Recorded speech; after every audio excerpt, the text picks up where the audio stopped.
अगर आपके किसी चाहने जानने मानने वाले को अल्जाइमर की शिकायत है, कोई परेशान है, कोई पीड़ित है, तो ये खबर आपके लिए है। ये खबर उन लोगों के लिए है जो लोग अल्जाइमर के मरीजों से परेशान होते हैं। उनके लिए होप, एक आशा, एक उम्मीद की किरण लेकर के आई है। इस मौके पर वतन समाचार ने डॉक्टर सुषमा चावला, होप एक आशा की अध्यक्षा और एक आशा के जनरल सेक्रेटरी मिस्टर चावला से वतन समाचार ने विशेष बातचीत की।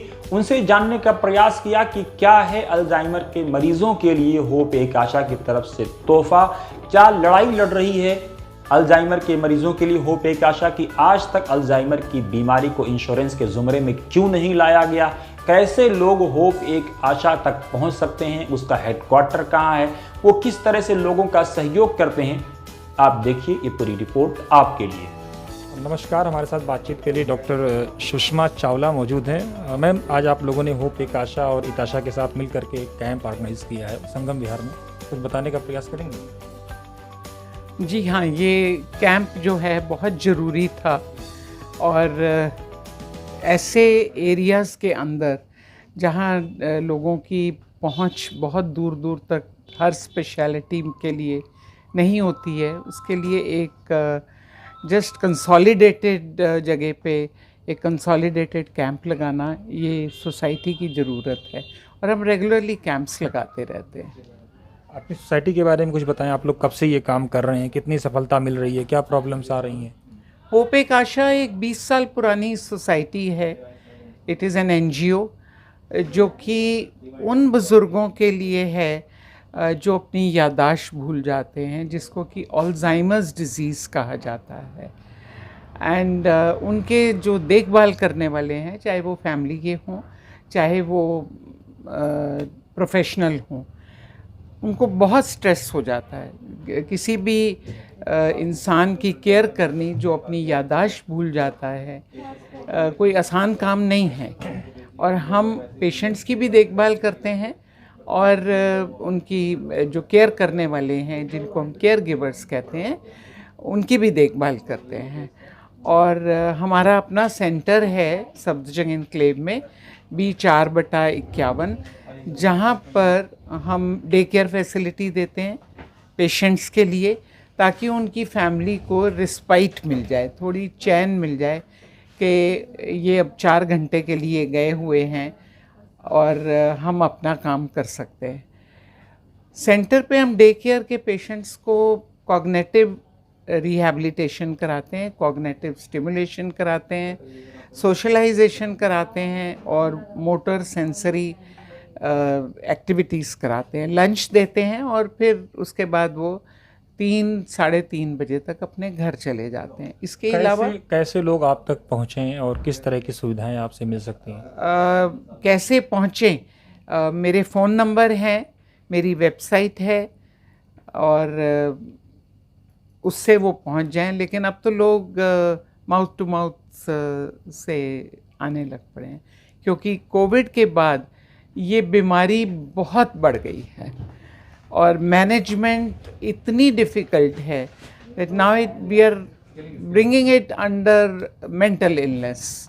नमस्कार, हमारे साथ आज होप एक आशा के सेक्रेटरी जनरल चावला साहब मौजूद हैं। चावला साहब से आज हम जानने का प्रयास करेंगे कि आप लोगों ने संगम विहार के इंटीरियर इलाके में एक कैंप लगाया हुआ है, जो डेंटल कैंप भी है और डिफरेंट डिजीज़ की बीमारियों का, लेकिन ये लोग अल्जाइमर पे काफ़ी फोकस करते हैं कि कैसे देश को अल्जाइमर मुक्त बनाया जाए। आपकी सेवाओं को यूनाइटेड नेशन तक से मान्यता मिली हुई है, बड़ी बात है।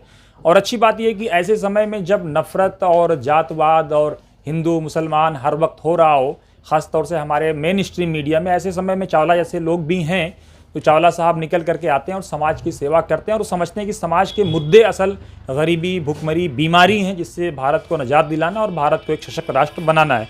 चावला साहब, क्या कहेंगे आप? मैं ये कहूँगा जी कि कम्युनिटी में ये हमारा तीसरा कैंप है। पहले कैंप हमारे से बड़े अच्छे अच्छे इलाके में लोग हमें निमंत्रण देते थे, तो उसमें मेमोरी स्क्रीनिंग का मोस्टली हम कैंप करते थे और मेमोरी स्क्रीनिंग के साथ हेल्थ कैंप भी किया करते थे।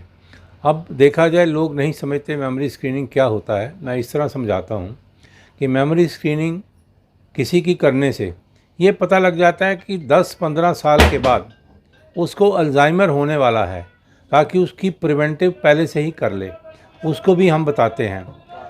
मेमोरी स्क्रीनिंग लोग नहीं समझते, हम फिर इसको मेमोरी स्क्रीनिंग कम हेल्थ कैंप करते हैं। तो हेल्थ कैंप सारे ही समझते हैं। यहाँ पर क्योंकि इताशा सोसाइटी जो है जिसके साथ हम जुड़े हुए हैं, हमें मिले और इन्होंने कहा जी कि हमारे लिए एक हेल्थ कैंप करवा दें। हम बड़े खुश हुए, यहाँ आकर के देखा, इनके सेंटर में विज़िट किया।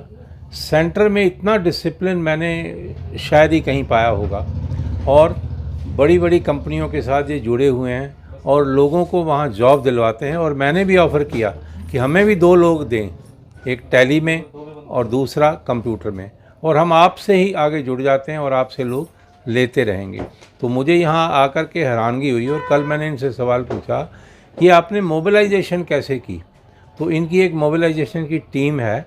वो टीम के अंदर देखिए इन्होंने कई आंगनवाड़ियों को इकट्ठा करके, उनके जो हेड्स हैं उनको बुला करके उनके साथ मीटिंग किया। मीटिंग करने के बाद जितने भी व्हाट्सएप ग्रुप के अंदर है उसके अंदर इन्होंने मैसेज डाला, और यहाँ 300 लोगों से ऊपर इकट्ठे हो गए हैं।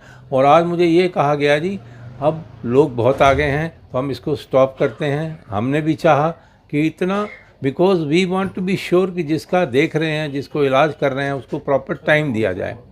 और दूसरा, ये जिस वैन में मैं बैठा हूँ ये रोटरी क्लब ने हमें दिया है। रोटरी एक फाउंडेशन है बहुत बड़ी, तो मैंने उनसे रिक्वेस्ट किया, मेरे वहाँ मित्र हैं, तो उन्होंने कहा जी हम भेज दिए। मॉर्निंग के अंदर इन्होंने मुझे बताया कि इस इलाके में घुसने के लिए इनको कम से कम 1-1.5 घंटा लगा, परंतु इन्होंने रास्ता भी नहीं छोड़ा और पहुँच गए। जब यहाँ पहुँचे तो मुझे शांति मिली कि ये पहुँच गए हैं। इताशा सोसाइटी के 15 वॉलंटियर लगे हुए हैं और 300 लोगों को संभालना, इट इज़ क्वाइट डिफ़िकल्ट, और मैं उनका बहुत बहुत धन्यवादी हूँ। चावला साहब, मैं ये जानना चाहता हूँ, ऐसे समय में जब हमारे मीडिया में ख़ास तौर से हिंदू मुसलमान, शमशान, कब्रस्तान, जिन्ना, पाकिस्तान पे डिबेट होती हो, ऐसे समय में आप जैसे लोग डॉक्टर जावेद साहब के साथ मिल करके इतना बड़ा मूवमेंट चला रहे हैं, ये कैसे पॉसिबल है? कभी फीलिंग आती है कि नहीं कि मुसलमानों के साथ काम करना चाहिए? ऐसा है जी, सब लोग एक हैं, सब लोग एक हैं। आप ब्लड निकालेंगे तो सबका लाल ही मिलेगा, तो सोचना क्या है इसमें। हम यहाँ पर भी देख रहे हैं कम से कम आधे लोग मुस्लिम आए होंगे और सब इकट्ठे बैठ के फ्रूटी भी पी रहे हैं, चाय भी पी रहे हैं, बिस्किट भी खा रहे हैं, इलाज भी करवा रहे हैं। तो मुझे तो बहुत अच्छा लगा है ये एटमॉस्फेयर। चावला साहब, कैसा हिंदुस्तान देखना चाहते हैं स्वास्थ्य को लेकर के, ख़ास तौर से ऐसे समय में जब बीमारी एक बड़ा चैलेंज है, मुँह बाएं खड़ी हुई हैं तरह तरह की बीमारियाँ तरह तरह की खड़ी हुई हैं, पर मैं यही चाहता हूँ कि हिंदुस्तान बढ़िया हो। अभी काफ़ी क्लिनिक, मोहल्ला क्लिनिक और बाकी जगह जगह पे क्लिनिक खुलते जा रहे हैं, और हेल्थ के बारे में नई नई इंश्योरेंस कंपनियां भी आ रही हैं, लोगों की इंश्योरेंस भी करती हैं। तो मैं ये चाहता हूँ, सबसे हमें समस्या कहाँ आती है, जब हमारे अल्जाइमर होम में कोई आता है तो वो सबसे पहले ये कहता है कि जी Alzheimer is covered under insurance. तो हम कहते हैं जी Alzheimer is not covered under insurance. उसके बाद हम इंश्योरेंस कंपनी को लिखते हैं, सरकार को भी लिखा हुआ है, परंतु अभी तक 3 साल मुझे हो गए हैं संघर्ष करते हुए, क्योंकि मैं भी मिनिस्ट्री से रिटायर हुआ हूँ। I was the chairman of the consumer forum. तो मैंने उस दृष्टि से एक्स कंज्यूमर फोरम चेयरमैन लिख करके चिट्ठियाँ लिखी हैं। मुझे चिट्ठियों के जवाब तो आए हैं, पर कंक्रीट जवाब नहीं आए हैं। तो इसलिए हमने एक अभी अभियान शुरू किया है, अल्जाइमर कम्युनिटी फ्रेंडली सोसाइटी। जिन लोगों के ज़रा सा भी अल्जाइमर के बारे में पता है कि भूलने की बीमारी है, ये भूलने की बीमारी का मतलब बड़े बूढ़े हो जाते हैं तो घर वाले क्या कहते हैं, ये सठिया गए हैं, पर ऐसा नहीं है, ये बीमारी है। तो उसके कारण हमने एक अल्जाइमर कम्युनिटी फ्रेंडली सोसाइटी को शुरू किया है। उसके अंदर हम कुछ कॉर्पस फंड एक 5 करोड़ का इकट्ठा करेंगे। ये हमारा अभियान है। 5 करोड़ इकट्ठा करके अपने पास रखेंगे, और जो हमारे पास इलाज के लिए आएगा और उसके पास पैसे नहीं हैं तो हमारी एक कमेटी बैठेगी, उसी में इंटरेस्ट में से उसको पैसा दिया करेंगे, और ये हमारा चलता रहेगा। ये कॉर्पस फंड वैसे का वैसे ही रहेगा। ये हमारा अभियान है, और हम चाहेंगे कि जो इससे जुड़ना चाहें मेरा फ़ोन नंबर नोट कर लें, 9810034342 मुझे बताएं, मैं आपसे आके मिलूँगा, एक्सप्लेन करूँगा ये क्या है, तो उसके बाद जो आप देना चाहें इसमें दें, ताकि ये हम 5 करोड़ फिगर तक जल्दी से जल्दी पहुँचें और लोगों को सहायता करें। अगर आपको हमारी रिपोर्ट पसंद आई हो तो ज़रूर कमेंट बॉक्स में अपनी राय दें। साथ ही आप हमारे यूट्यूब चैनल को सब्सक्राइब करें, लाइक और शेयर भी कर सकते हैं। हमारे फेसबुक पेज को भी फॉलो कर सकते हैं। आप हमें @वतन समाचार पर भी फॉलो कर सकते हैं। आप हमें डोनेट भी कर सकते हैं, ताकि बिना रुके, बिना थके और बिना झुके इसी तरह से सही और सटीक जानकारी हम आप तक पहुंचाते रहें। डिटेल में खबरें पढ़ने के लिए, विस्तार से खबरें पढ़ने के लिए हमारी वेबसाइट www.watansamaachar.com और urdu.watansamaachar.com पर भी लॉगिन कर सकते हैं।